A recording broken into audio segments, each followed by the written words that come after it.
right out of the gate, fresh off their win at the Chili Bowl down in Tulsa, Oklahoma last week. We are joined on the phone by Tim Bertrand, team owner of Bertrand Motorsports.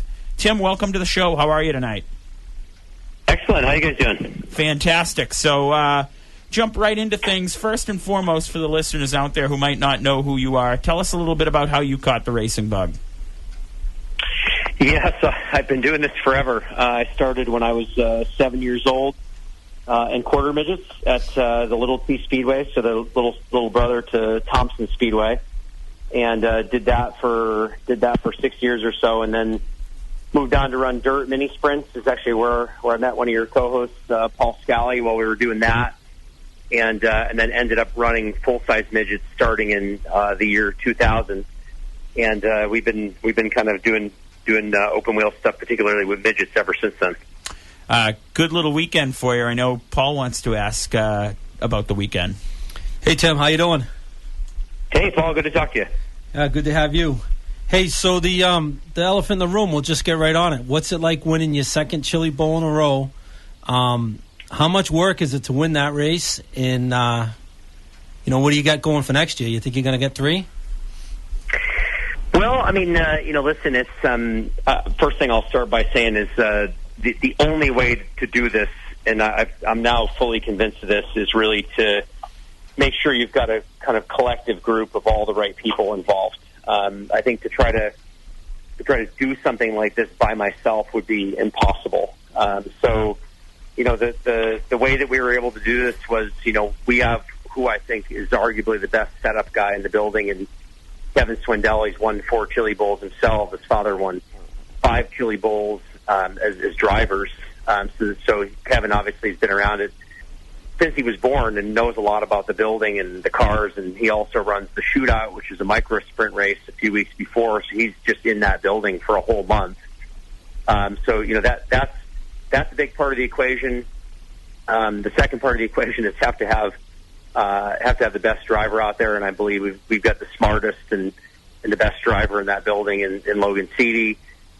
He basically won everything that there was to win in midgets this year, back in Indiana and all over the country with the USAC National Tour. So that's an important part. And then, third is really making sure you have the best of the best equipment, the lightest car, the best motor, and so on. And then, the fourth thing is you have to have some luck. And, I think we've had some pretty good luck the last couple of years. Obviously, we had the first 3 all right. And the fourth thing is you just have to have a lot of luck. The Chili Bowl is a place where you can get someone spin out in front of you in your heat race and just end your week because of how far back it sets you in that race. So I think we had all 4 of those components, down pat pretty well. Obviously, next year we intend to do the same thing, same team, same driver, same deal for next year. But the luck component we'll never know until we get there. So, but the plan is to do the same thing next year. Tim, how would you say the Swindells have helped elevate the program to help you reach this massive feat of 2 in a row at the Chili Bowl? Yes, I mean, so I've been involved in the Chili Bowl now for 7 or 8 years. In fact, this year we were involved with 4 cars. I still let Kevin's dad, Sammy, use a couple engines. They used a couple of my SR11 low-power motors this year, same motor that we have in the 39 that won. That'll be a continued deal. Sammy's a good personal friend of mine, and I let them use that couple motors. And then we also did a sponsorship with Tanner Thorson, who won the Chili Bowl 2 years ago. But the Swindells just are folks that just know their stuff. Like I said, they've been around for so long. Kevin really knows how to assemble the car. He knows the latest and greatest parts and various pieces to buy to make sure that we're totally up to date there. And then the third thing is he really knows how to assemble the right crew as well. So, our deal was we would provide some funding to help purchase the car. I would also provide a motor. But I said to him, listen, I can't be responsible for finding the crew and the sponsors and buying the tires. I really didn't want to get into a deal of running entirely my own program. So I said, we'll pitch in and help procure the car. We'll help you with, by providing a motor, but I need you to come through and figure out how we make the whole thing go. And that's everything from the crew people to all the logistics in Tulsa during the week and all that stuff. So, I mean, that was a huge elevation for our game. It took a lot of weight off of my shoulders to not have to manage the entire week. I can show up and have fun and spectate and let those guys do their thing. So, I mean, it's just huge for us to kind of be inserted into a team that's, already got a lot of camaraderie amongst themselves. They just know what they're doing. Talk to us. Couple of big names, obviously, down there racing this weekend, and your driver, Logan Seavey, gets his second Chili Bowl in a row. Talk to us about your driver. Talk to us about the names that were down there. Yes, I mean, if you ask any racing guys, even NASCAR guys or IndyCar guys, I mean, Santino Ferrucci was there this week. AJ Foyt, IndyCar star, was there this week. Guys like J.J. Yaley still run. If you even talk to Tony Stewart, who wasn't there this week, he'll tell you that the Chili Bowl is absolutely the most thrilling and challenging race he ever runs or has run. It's just a very, very unique deal. It's 380 cars this week in the building. Some of the best names in the world, like the IndyCar guys, NASCAR guys. Kyle Larson showed up and didn't fare very well this year. And he's arguably one of the best ever, in most race cars, but particularly in a midget. And he didn't fare very well this year. So I mean, you have the who's who of racing. It's the only thing that's going on. You got 380 cars. To most racing guys, it's as big as winning the Daytona 500 or the Indy 500. Or you can talk to guys like Tony Stewart; they'll tell you that it's bigger to them than winning the Daytona 500 to win the Chili Bowl. So, in racing circles, it's undoubtedly one of the hardest, and most challenging and prestigious events to win. Tim, let's shift gears a little bit. Talk about what you've been doing lately for racing. With the Quarter Midget Club down in Connecticut. Yeah, so my daughter surprisingly approached me a couple of years ago. As you know, Paul, she used to come to all the races and all the meetings, and she was the little kid that brought her coloring book and did that during the racing meetings and all that. And then a couple of years ago, a friend of mine, Johnny Morgillo, he has a whole program that he established down at the Silver City Quarter Midget Club in Meriden, Connecticut. And he got lots of folks to donate. My wife and I had donated. Joey Logano donated, and David Gravel donated. And he's got the dozens of people that donate to this program. And his goal was to give kids the ability to get started in racing without their parents having to go and necessarily procure a car and motor and trailer and truck and all the things that you have to do. And my daughter asked me if we could go down and try a car.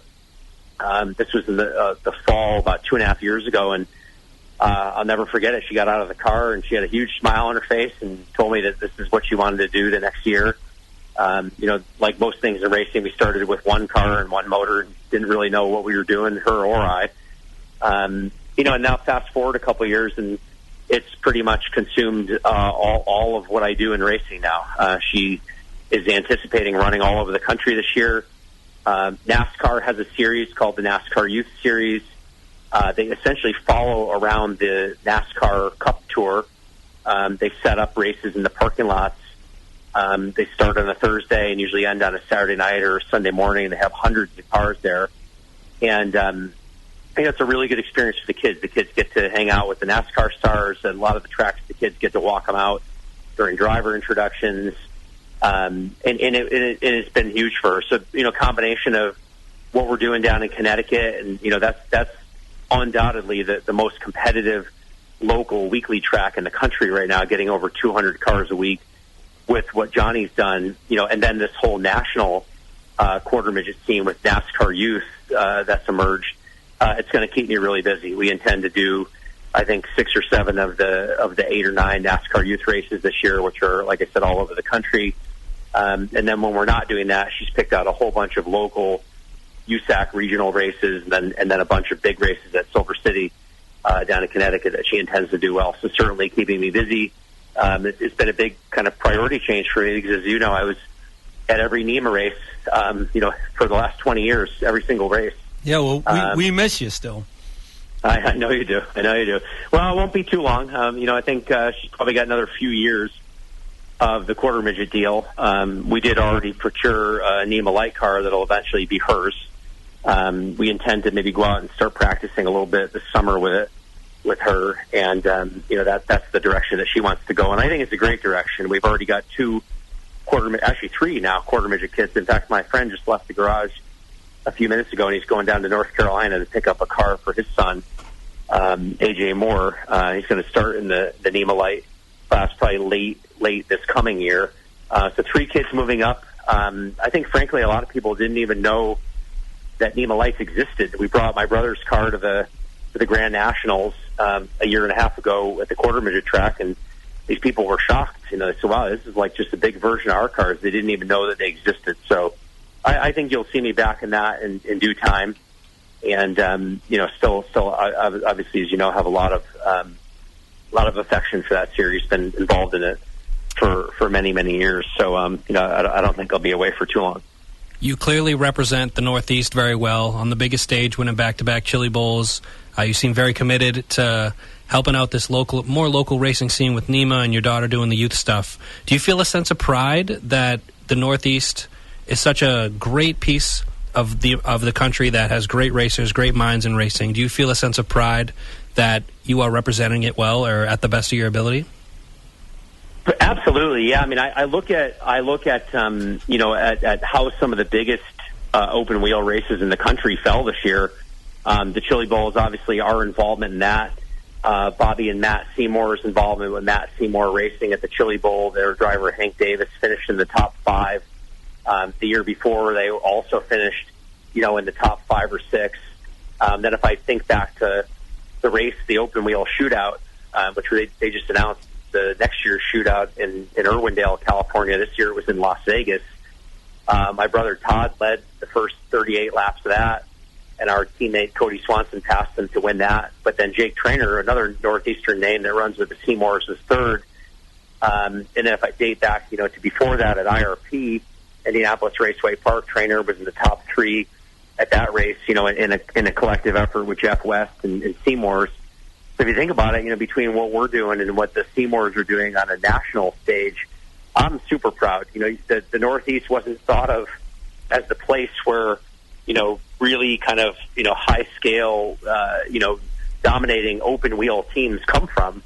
It was always Indiana or, somewhere in the Midwest, and to see, teams like ours or the Seymours start to really, emerge as some of the powerhouses, and whether it be the Chili Bowl or whether it be at some of the races in Indianapolis Raceway Park, makes me really proud. And I think it just creates a great name for teams that want to do this, that are coming out of the Northeast.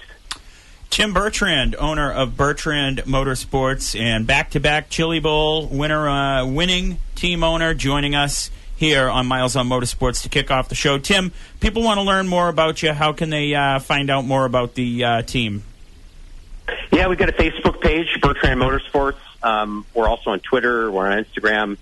My brother Patrick helps manage, does a great job helping manage those mediums. We try to post results and photos and updates and videos. Also, Swindell Speed Lab around the Chili Bowl, they had to do an absolutely unbelievable job with their media efforts. Usually, like last year, Kevin produced a whole 1-hour video documentary on last year's Chili Bowl in the 2023 one. It's called Tulsa King, which was really awesome.